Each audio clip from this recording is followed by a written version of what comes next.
To the bottom of what's inside the paint that filled a river near homes. You can see in the Orange River near Buckingham, blue paint spread all across the water.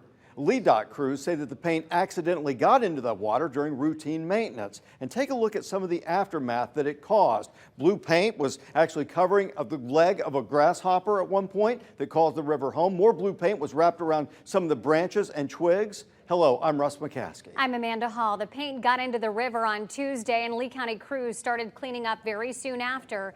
Even with those efforts, when Wink News reporter Liz Byro was live at the river at 4 o'clock yesterday, she reached down into the river and pulled out blue paint.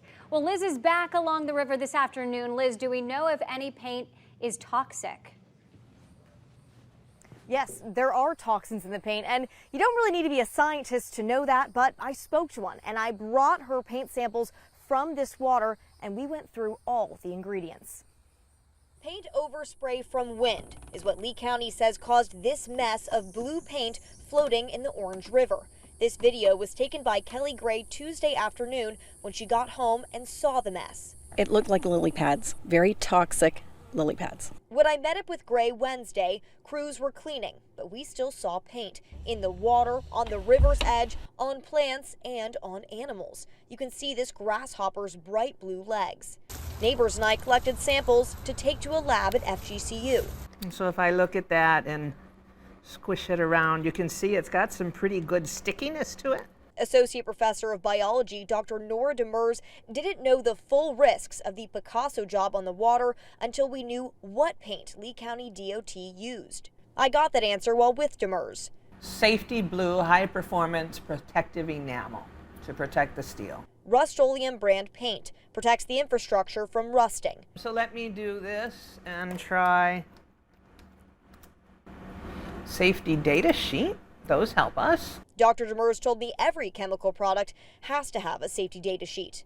So the carcinogenicity is category 2, so it's suspected of cancer causing.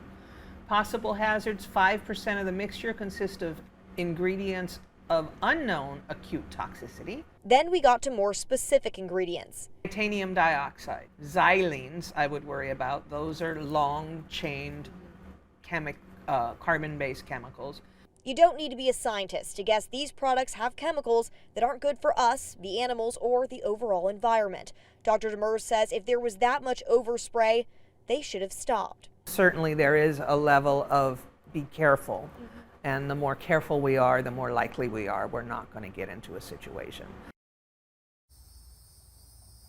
And Lee County says the dried overspray was removed from the water and any affected plants were removed. But as you can imagine, there are still traces of that paint in this waterway. Now, as for neighbors drinking water from their shallow wells, well, Dr. Nora Demers candidly shares there are a lot of things we put in the environment that end up in our water. Now, what do neighbors have to say about what we learned today? That's my story, all new at 6. Live on the Orange River, Liz Byro, Wink News.